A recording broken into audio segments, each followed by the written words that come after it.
Hello everyone, आप सभी का स्वागत करते हैं आपके इस प्यारे से सेशन में। यहाँ पे तो हम बात करने वाले हैं आज के यहाँ पे सेशन में टॉप 5 सवाल जो मैथ के पूछे गए हैं 2025 के प्रीवियस पेपर में। यहाँ पे ऐसे ही सवाल आपके 2026 में सवाल दिखाई दे सकते हैं, तो इसलिए हम चाहते हैं ये जो आपके यहाँ पे प्रीवियस पेपर है टॉप 5 सवाल मैथ्स और रीजनिंग का पूरा ख़त्म कर दिया जाए यहाँ पे। ठीक है, हम चाहते हैं आप कम से कम टाइम में, क्योंकि आजकल हर लड़का चाहता ना भैया शॉर्टकट। यहाँ पे शॉर्टकट करने का मतलब यहाँ पे लंबी वीडियो को नहीं देखना चाहता है। वो चाहता है कि हमारा मतलब 15 से 20 मिनट में जो चीज़ हम पढ़े पूरा देख पाएँ और वही चीज़ें हमको एग्ज़ाम में मिल जाए। तो वही आपके लिए हम यहाँ पे लेके आए हैं, एक सलूशन लेके आए हैं जिससे आप एग्ज़ाम में सेम टू सेम यहाँ पे डाटा के साथ अपने एग्ज़ाम में सवाल कर पाएँ। ठीक है, वो चीज़ आपके एग्ज़ाम मिल पाएँ, वो आपके लिए यहाँ पे लेके आए हैं। ठीक है, तो बहुत बातें हम यहाँ पे नहीं करेंगे, तो आइए हम स्टार्ट करते हैं आज के यहाँ पे क्लास को यहाँ पे। ठीक है, तो आपके सामने यहाँ पे रहा पहला सवाल। आपके सामने बहुत ही प्यारा सा देखा है, बहुत ही इंपॉर्टेंट सवाल जो आपके देखे एग्ज़ाम का पूछा भी गया आपके सामने। इसका यहाँ पे लगा हुआ टैग है CUET UG 2025 शिफ्ट 1 में पूछा गया है 16 मई के एग्ज़ाम में। बहुत ही देखिए हमने अच्छे से बना रखा PPT, कम से कम देखने में अच्छा अगर लगे तो क्लास कितनी अच्छी लगेगी यहाँ पे। ठीक है, इसलिए हम चाहते हैं कि आपका जो यहाँ पे जो मन है एकदम लगा रहे भाई यहाँ पे। ठीक, क्लास आपको मिस नहीं करना है। तो आइए आपके सामने करते हैं आज के यहाँ पे सवाल का करते हैं सलूशन। यहाँ पे ये सवाल पहला यहाँ पे है, एक अंक गणितीय श्रेणी का 7वां और 9वां पद 10 और 11 है तो 15वां पद क्या होगा। हमसे ये पूछा है 15वां यहाँ पे पद क्या होगा। पहली बात हमको ये पता होना चाहिए कि हमारे पास nth टर्म क्या होता है, nवां पद क्या होता है। तो जो हमारा nth टर्म होता है, nवां पद जो होता है उसका जो हमारे पास फार्मूला होता है, nवां पद का जो फार्मूला होता है वो क्या होता है, a प्लस का n-1 इंटू में क्या होता है, d होता है। ये हमारे पास होता है। ये जो हमारे पास यहाँ पे a है और n है और d जो है, a क्या है, फर्स्ट टर्म होता है जिसे हम बोलते हैं पहला पद बोलते हैं। क्या बोलते हैं, पहला पद बोलते हैं। n क्या है, नंबर ऑफ टर्म, पदों की संख्या दिखाता है। ठीक है, और d हमारे पास यहाँ पे क्या डिफरेंस है, सर्वांतर है। ठीक है, जिसे हम बोलते हैं कॉमन डिफरेंस बोलते हैं। क्या बोलते हैं, कॉमन डिफरेंस बोलते हैं भाई यहाँ पे। ठीक है, अब जो हमारे पास nवां पद मतलब 7वां पद, 7वां पद कितना यहाँ पे है, 10 है। ठीक है, ए हमारे पास दिया नहीं है, n की वैल्यू 7 है, 7 माइनस 1 करेंगे 6 आ जाएगा d, और इसकी जो वैल्यू हमारे पास यहाँ पे दे रखी है 10 दे रखी है। ठीक है, और ये हमारे पास क्या 9वां, इसकी वैल्यू हमारे पास 11 है, तो a प्लस का 10d और ये हमारे पास 11 हो गया। ये हमारे पास हो गया पहला हो गया और ये हमारे पास हो गया यहाँ पे दूसरा हो गया। ठीक है, अब बात करते हैं जो हमारे पास यहाँ पे आता है, सही है सब कुछ ना, गलत हो गया भाई। 9 माइनस 1 करेंगे तो यहाँ पे 8 आएगा ना भाई। यहाँ पे ये हमारे पास 8 है, कहाँ गलती हमने कर दी। ये हमारे पास यहाँ पे क्या है, 8 है। ये हमारे पास यहाँ पे 8 है। ये हमारे पास यहाँ पे कितना, 8 है। ठीक है, अब हम क्या करें, सेकंड में से यहाँ पे फर्स्ट को घटाएंगे। यहाँ पे सेकंड में से फर्स्ट को घटाएंगे तो ये हमारे पास ए से ए कैंसिल, 8 में से घटाएंगे 6 जो हमारे पास मिलेगा यहाँ पे 2 आ जाएगा, कितना 2d आ जाएगा। 11 में से 10 घटाएंगे तो 1 आ जाएगा। तो ये d की जो वैल्यू हमारे पास कितने मिल गई यहाँ पे, 1/2 मिल गई यहाँ पे। ये हमारे पास कितने मिल गए, 1/2 मिल गए यहाँ पे। 1/, हमारे पास कितने मिल गए यहाँ पे, 2 आ गई। अब उसके बाद हम बात करते हैं, अगर d की वैल्यू 1/2 आ गई हमारे पास। ठीक है, d की वैल्यू 1/2 आ गई तो यहाँ से निकाल लेंगे a की वैल्यू। a रखते हैं किसी भी यहाँ पे इक्वेशन में और d की वैल्यू हम रखते हैं इस वाले इक्वेशन में। तो हमारे पास a प्लस ये 6 इंटू में d कितना है यहाँ पे, हाफ है। d कितना, हाफ, बराबर कितना, 10 है। तो यहाँ से जो हमारे पास मिल जाएगा वैल्यू, 2 से काटेंगे 2 3 हो गया, तो a प्लस का 3 बराबर 10 है। तो a की वैल्यू हमारे पास कितनी मिल गई यहाँ पे, 7 आ गई। a की वैल्यू कितनी, 7 आ गई और हमारे पास d की वैल्यू कितनी आ गई, हाफ आ गई।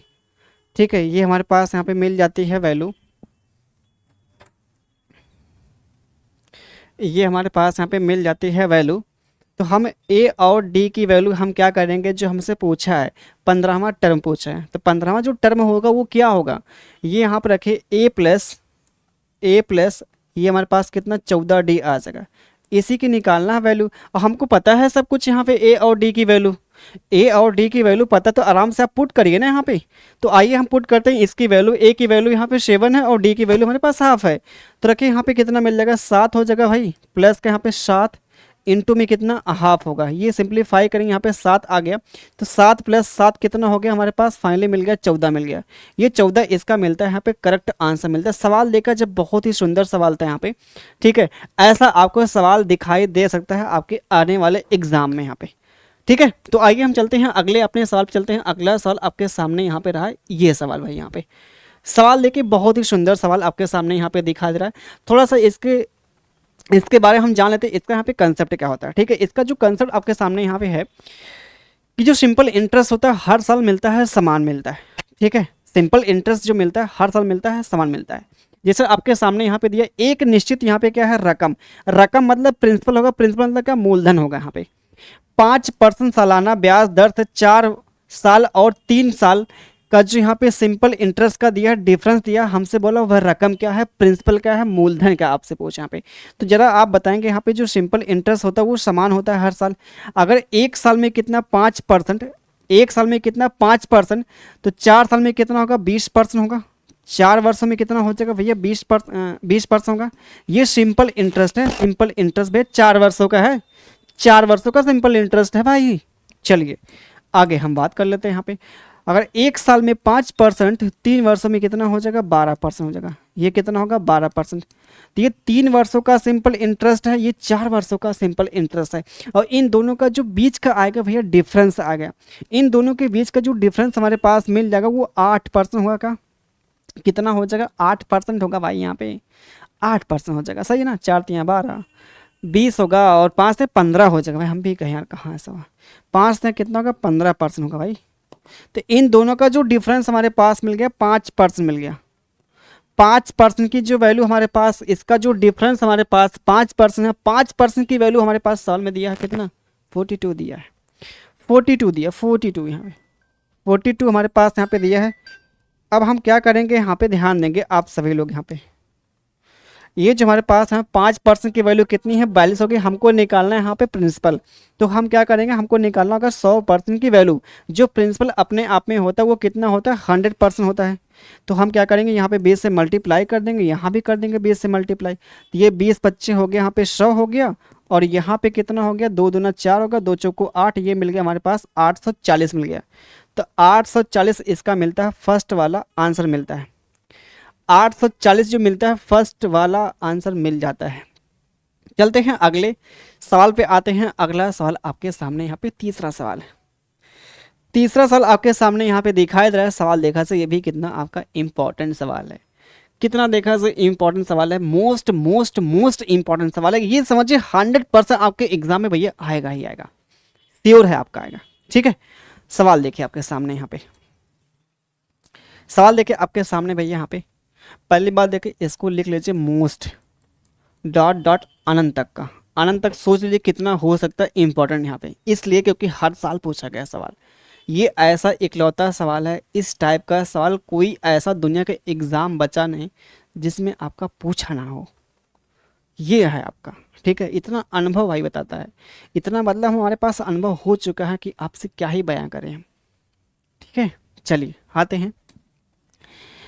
एक साड़ी है, 2880 रुपये में बेची जाती है, तो बेचने वाले को 10% का नुकसान होता है। अच्छा भैया, 20% का प्रॉफिट आपको कमाने के लिए उस साड़ी को किस कीमत पर आपको बेचनी होगी यहाँ पे, ठीक है। पहली बात देखिए, जब किसी वस्तु को 10% के लॉस पे आपको बेचना होगा तो उस वस्तु के कॉस्ट प्राइस पर, उस वस्तु के कॉस्ट प्राइस के 90% पे सेल करना होगा।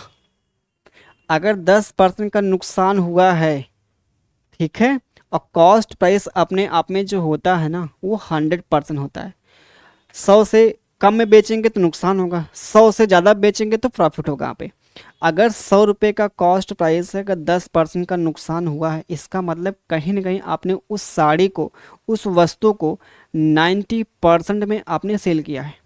90% में आपने क्या किया, सेल किया है। लेकिन आपने ये परसेंटेज में सेल किया है, रुपया में कितना सेल किया है, ये हमारे पास आ गया यहाँ पे 2880 रुपये में सेल किया है।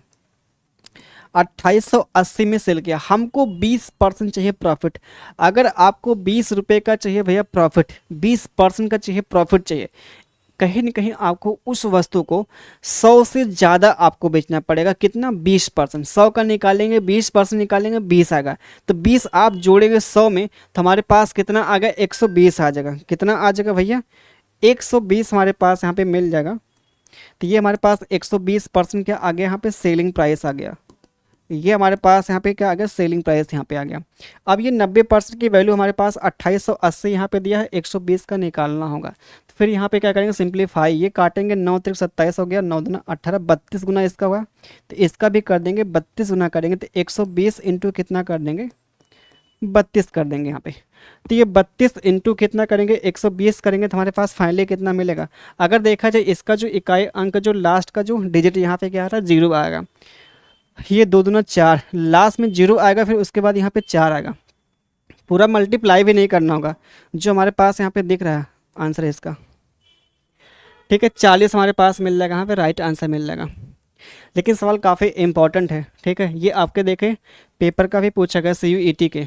चलिए आते हैं अपने अगले सवाल पे आते हैं, जो आपके सामने यहाँ पे वर्क एंड टाइम है।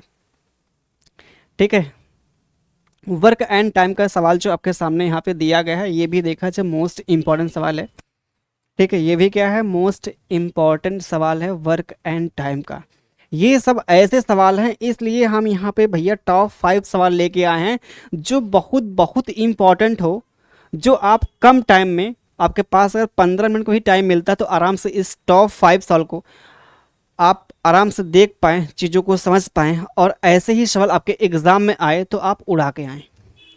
ठीक है, तो आइए आपके सामने यहाँ पे रहा, ए और बी मिलकर एक काम को 24 दिन में पूरा करते हैं। ए अकेला करता है 32 दिन में करता है। दोनों ने 8 दिन तक साथ में काम किया और फिर ए चला गया, तो बी बचा हुआ काम कितने दिन में करेगा? तो ये हमारे पास पहली बात देखें, ए और जो बी है ये दोनों लोग 24 दिन में करते हैं, और जो हमारा ए अकेला फिर यहाँ पे क्या करता है? वो 32 दिन में करता है। क्या करता है? 32 दिनों में करता है। ठीक है, ये क्या करता है? 32 दिनों में करता है। इन दोनों का जो हमारे पास एलसीएम मिलेगा वो कितना? 96 आ जाएगा। ये कितना आ गया? 96 आ गया। इनका जो हमारे पास आ गया, ये क्या? टोटल वर्क आ गया। ये क्या आ गया? टोटल हमारे पास वर्क आ गया। तो 24 चौका 96 हो गया, 32 तियाँ हमारे पास हो गया 96 हो गया। ठीक है, अब उसके बाद देखते हैं इसकी अकेले यहाँ पे 3 एफिशिएंसी, इन दोनों के मिला के जो हमारे पास यहाँ पे 4 एफिशिएंसी, ये जो मिला के हमारे पास यहाँ पे 4 एफिशिएंसी मिल गए। इसके हमारे पास यहाँ पे कितनी आ गई? यहाँ पे 3 एफिशिएंसी, और इसके हमारे पास यहाँ पे आगे 1 एफिशिएंसी आ गई। ठीक है, और ये हमारे पास यहाँ पे आगे एफिशिएंसी 1। तो अब यहाँ पे बोला है सवाल, दोनों ने 8 दिनों तक यहाँ पे एक साथ काम किया है। ये जो हमसे बोला है यहाँ पे सवाल में कि जो दोनों हमारे पास यहाँ पे ये 8 दिनों तक एक साथ काम किए हैं। तो ये पहले हमारे पास जो एफिशिएंसी यहाँ पे ए की जो एफिशिएंसी यहाँ पे कितना है? 3 है। अगर ए एक दिन में 3 काम करेगा तो 8 दिन में कितना काम करेगा? 24 काम कर देगा। ठीक है, 8 दिन में कितना काम करेगा? 24 काम कर देगा। सही है।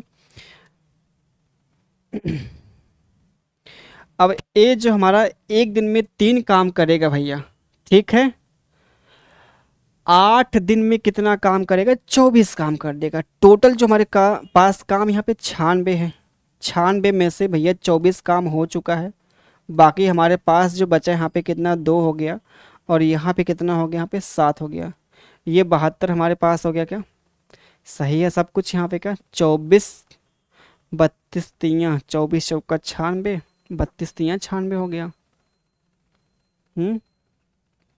दोनों ने 8 दिन तक काम किया। अरे भैया ये दोनों ने भैया यहाँ पे किया है, और दोनों के जो एफिशिएंसी हमारे पास कितना यहाँ पे? 4 है। दोनों के मिला के 4 है, और ये दोनों 8 दिन तक काम किया है।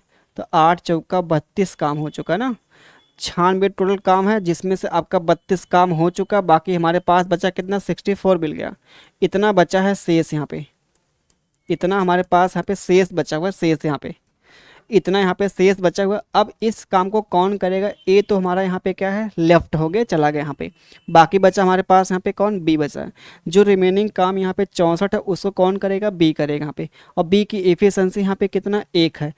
अगर एक दिन में एक काम करता है तो जो 64 काम बचा वो कितने दिन में करेगा, आप बोलेंगे एक की एफिशिएंसी से अगर 64 काम करना होगा तो उसको 64 दिन लग जाएंगे भैया, 64 दिन लग जाएंगे। और क्या जो हमारे पास मिलता है यहाँ पे कौन सा, ये मिलता है ऑप्शन, मिलता है सेकंड वाला ऑप्शन। आते हैं अगले यहाँ पे सवाल। ये भी सवाल देखिए मोस्ट इम्पॉर्टेंट सवाल है, मोस्ट इम्पॉर्टेंट क्वेश्चन भाई, यहाँ पे मोस्ट इम्पॉर्टेंट सवाल है। अब चलिए भैया इसको आप सभी लोग इसका आंसर दीजिए। The ratio of radii of two right cylinder, circular cylinder, यहाँ पे सर्कुलर यहाँ पे सिलेंडर है, ठीक है, ए और बी है। और क्या बोला है, रेडियाई उसका जो रेशियो दिया है 2:3 दिया है। The ratio of volume of the cylinder A and B is 9:7 दिया है, ठीक है। Then what is the ratio of the height of the cylinder A and B, ठीक है भैया। हमसे देखिए यहाँ पे क्या है, ये दिया है रेडियाई का दिया है रेशियो, और ये हमारे पास वॉल्यूम का दिया रेशियो। ये हमारे पास क्या है, वॉल्यूम का दिया है रेशियो। यहाँ पे हमसे बोला हाइट का यहाँ पे क्या मिलेगा रेशियो, ज़रा आप सभी लोग ये बताइए। यहाँ पे अगर हमारे पास यहाँ पे पहली बात देखिए, वॉल्यूम का जो होता है फार्मूला, सिलेंडर का वॉल्यूम का जो होता है फार्मूला जो होता है वो क्या होता है, 1/3 पाई आर स्क्वायर एच होता है क्या, सॉरी ये 1/3 नहीं तो सीधे आप करिए पाई आर स्क्वायर एच होता है, ये हमारे पास होता है पाई आर स्क्वायर एच होता है भैया, ये होता है। सही है ना, सब कुछ बिल्कुल सही है। ये जो हमारा वॉल्यूम है, पहले देखिए ये कांस्टेंट है, इससे कोई मतलब नहीं है। जो हमारा वॉल्यूम है ना वो किस पर डिपेंड करता है, त्रिज्या के स्क्वायर इनटू हाइट पे करता है, डिपेंड करता है। जो हमारा वॉल्यूम है त्रिज्या के स्क्वायर इनटू हाइट पे करता है, डिपेंड है। तो हमको यहाँ पे निकालना क्या, हाइट का निकालना है रेशियो। हाइट का निकालने के लिए क्या करेंगे रेशियो, ये जो हमारे पास है, अगर हम वॉल्यूम को डिवाइड कर दें रेडियस के स्क्वायर से डिवाइड करेंगे तो हमारे पास क्या मिलेगा, यहाँ पे हाइट का मिल जाएगा रेशियो। ये हमारे पास यहाँ पे हाइट का मिल जाएगा रेशियो भाई, यहाँ पे ये हमारे पास हाइट का मिल गया यहाँ पे रेशियो, ठीक है। ये हमारे पास मिल गया यहाँ पे हाइट का मिल गया रेशियो। तो ये वॉल्यूम का जो हमारे पास यहाँ पे रेशियो है वो कितना है, 9:, कितना है, 7 है। 9:, कितना यहाँ पे 7 है। ये हमारे पास क्या है, वॉल्यूम हो गया। ये हमारे पास क्या है, वॉल्यूम हो गया यहाँ पे। अब रेडियस का स्क्वायर कितना है यहाँ पे, 2 और 3, इसका स्क्वायर करेंगे ये 4 अनुपाते कितना मिल गया, 9 मिल गया। ये हमारे पास मिल गया यहाँ पे रेडियस का अनुपात मिल गया, ये हमारे पास मिल गया रेडियस का अनुपात यहाँ पे, ठीक है। तो ये डिवाइड करिए यहाँ पे, 9 बटे में कितना 4 हो गया, 7 बटे में कितना हो गया, 9 हो गया, ठीक है। तो 9 9 कितना हो गया, 81 हो गया, और ये 7 चौका कितना हो गया, 28 हो गया। तो ये हमारे पास मिल गया यहाँ पे 81/28 मिल जाता है। 81/28 जो हमारे पास मिलता है यहाँ पे करेक्ट आंसर मिल जाता है, ठीक है। तो ये रहा आपका टॉप 5 सवाल आज के लिए यहाँ पे, ठीक है। ये रहा भैया आज का टॉप 5 सवाल जो आपके एग्जाम के पॉइंट ऑफ व्यू से वास्तव आप विश्वास नहीं मानेंगे भैया ना, ये बहुत ज़्यादा इंपॉर्टेंट है, ठीक है। बाकी मिलते हैं आपके अगले वीडियो में, तब तक के लिए आप सभी को धन्यवाद, बाय बाय, टेक केयर।